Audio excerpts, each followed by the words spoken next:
Hey guys, what's up? Welcome back to my channel. Today's video is going to be a makeup tutorial on this look that I did with the one and only Jaclyn Hill and Morphe collaboration palette. So I'm sure you've all seen it. This ain't nothing new, but here is the palette in all of its glory. If this is your first time on my channel, what's up and welcome. My name is Kate. I would love for you guys to subscribe to my channel and join my YouTube family. The little button's down there. Don't forget to click the bell. That will notify you every single time that I upload a video so you don't miss anything. I'm pretty obsessed with this look. I don't know about you guys, but I am. So if you want to see how I created this look, then just keep watching. Okay, you guys, so this is the first time I am getting into this palette. So I know you guys have already seen this palette like 1.5 million times, so I'm not going to spend too much time talking about the colors. I'm gonna just get right into it. But I am gonna start out with this color right here. This is going to be my transition shade. So I know there's been like a little controversy, I guess, on the swatches for these eyeshadows, which I don't know. I guess everybody has their own opinions on Morphe. I have never had any trouble with their stuff, and I've just recently been sent things from them. Everything else that I own, I have purchased. So obviously I have a very unbiased opinion on Morphe products, and I personally really like them. That's just me. I don't like getting into all that drama and controversy. Like, if I don't like something, I'm either just gonna say it in the most tactful way possible or not say it at all. So, you know, sitting here talking about the formula, they do feel a little bit more smooth. I know they said these were new formulas, and I definitely noticed a difference. I think I'm gonna go here. I'm just gonna be working on my crease right now. I am gonna do like an all over lid color, so I'm just trying to make my crease as smooth as possible so I can blend my lid color up into it. And this is going to be like a relatively round look. I'm going to use the Morphe E27 to just kind of feather everything out and do some blending. Alright, so on my lower lash line, I'm going to bring this down, and I'm just going to use the same color. So I'm going to start with that first one, and just with a little fluffy brush. This one is an E17 from Morphe. I'm just taking that color right underneath my eye, and I'm being kind of sloppy because this is going to be like hella smoky, and I'm just kind of like rounding that out and connecting it to that color up there. Alright, so I'm wanting to do something super fun. I'm going in with this all over my lid. I'm actually kind of thinking I might just use my fingers, so that's what I'm doing. Oh my gosh, you guys. That color is just amazing. If you put it down with your finger, it's like kind of a light wash of color at first, and I also didn't put too much on my finger because it's always better to add than to have to take away, for sure. Okay, so I know this looks really crazy right now. Here's the difference between that blue shadow wet and dry. So as you can see, it's still pretty intense dry, but it's super intense when you wet it with a little Fix Plus. So I'm just grabbing some of this blue, and I'm going to go over on this side with the wet shadow now. This also is allowing me to get a little bit better of a shape using a brush. And this brush I'm using is just like, I think this came in the Naked Heat palette. I don't remember exactly where I got this brush, but it's one of the Urban Decay ones. And this is not something that I would normally use, but I swear like all my brushes are dirty right now. So I'm working with what I got. I'm going to go into this color right here. This is at the bottom left of the palette with some of these warmer tones. I just like this one because it's kind of a cool brown. It's not super, I mean, it's warm, but it would go with the blue, I guess is what I'm getting at. I'm just going to intensify around the blue now so that it all blends out better. I need a darker color up in here.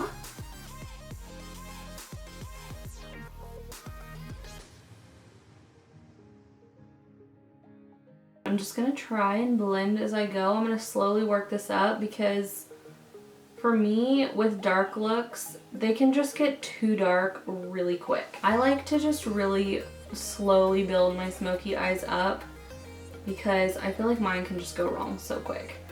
So I'm just really focusing in the crease here on the outer third-ish of my eye. I am just really a fan of all of the colors in this palette. I feel like it is such a good blend of shimmery and mattes. My biggest pet peeve is when you get a palette and you can't do a full look with the palette because there's just too many shimmers or it's just all matte, and if you're wanting a little shimmer you have to go somewhere else. Like, There are so many things that you could do with this palette, and I just really, really, really love that.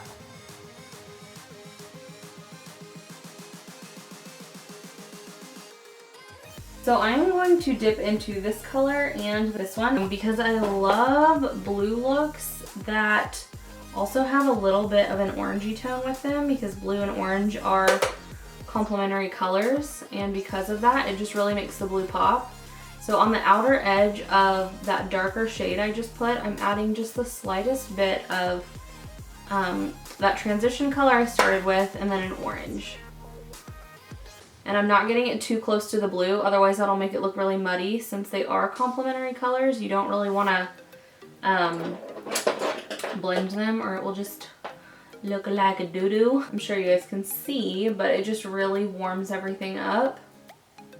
Obviously it's a very pretty cool tone look with the blue, but that orange just adds that little pop of warmth. If it looks like this, it truly is just all about going slow and blending your life away. So I'm trying to push myself outside my comfort zone. I am not going to do a wing today. Shocker, I know. This is such a round look. Sometimes wings don't look right with this shape of eyeshadow. So I'm gonna actually just use this little IT Cosmetics No Tug waterproof anti-aging gel liner. I'm just gonna run this on my waterline and then I'm gonna smoke out the bottom. Then I'm just gonna go back in with one of the brown shadows I used, the darker one, and start to blend that down. Woo! She blends out nice. That does not set very quickly, which is fantastic. Back to this little guy. I'm gonna go in with this color right here, right under that darkness. For mascara, I'm gonna be using my Tartist mascara. I've been so obsessed with this lately. And I should have done something else first. Okay, I'm gonna just put one coat. Dang it, I messed up. Okay, I'm gonna not do all of my mascara because I forgot the thing that I was looking forward to most in this look. I feel like I don't hear anything about these anymore, but I'm still obsessed. These are the Stila Magnificent Metals, and this one is in the color Diamond Dust. That is exactly what I was hoping for.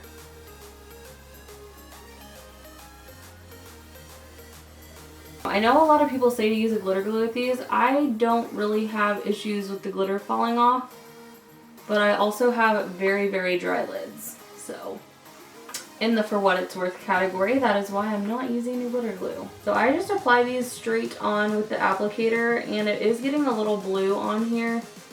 So I'm just gonna wipe it off before I dunk it back into its container. You can never have too much glitter, am I right? I'm gonna just put some down here, like in the very center. Before I put my lashes on, I want to hit the inner corner with a little highlight.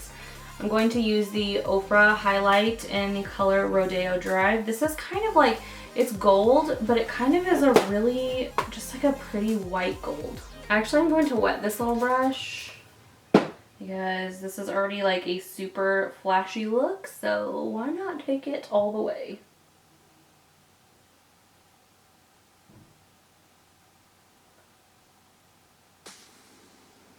You guys, I'm so annoyed. My camera just cut off and I don't know when that happened. Now I'm gonna go into blush and then highlighter. So you still get to see the best part for sure.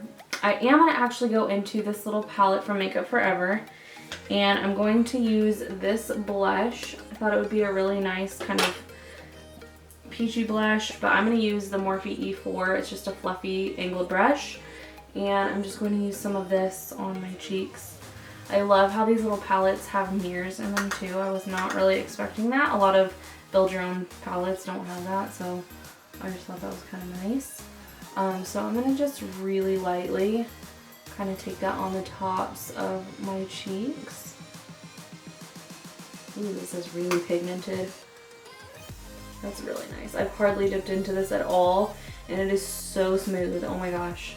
Might have found a new favorite. I like to use small stuff like this. My cheekbones are like not super prominent, so I like to really get a good placement of where I want my highlight, because I don't have amazing cheekbones. I can't just like go over it with a big brush and it look amazing. So I'm using the M512 from Morphe. I like to kind of just place it where I want. So I kind of fake the perfect cheekbone that I don't have. So I do kind of that C shape that we all love. And I just kind of bring it down like that. So there is the highlighter. This one again is Rodeo Drive. I'm using the Pixie lashes from House of Lashes. And I just feel like these would complement a round eye look really well because they are a very like round lash. I have not figured out what lip color I want to do yet. This video is going to be so long. Oh my god. I feel like I've just been talking forever. This is one of the new L'Oreal lip pencils. This is the color Riche or Rich. I'm not sure which one it is. This is number 112 Mastermind. So I'm just going to use this to get some plumpness into these lips. My little perfect nude combo is this one up here to give a little pink tone, some white, and then some of this kind of neutral nude. That is kind of the color that I'm going for. The girl is struggling in the brush category. Alright, you guys. Here is the finished look.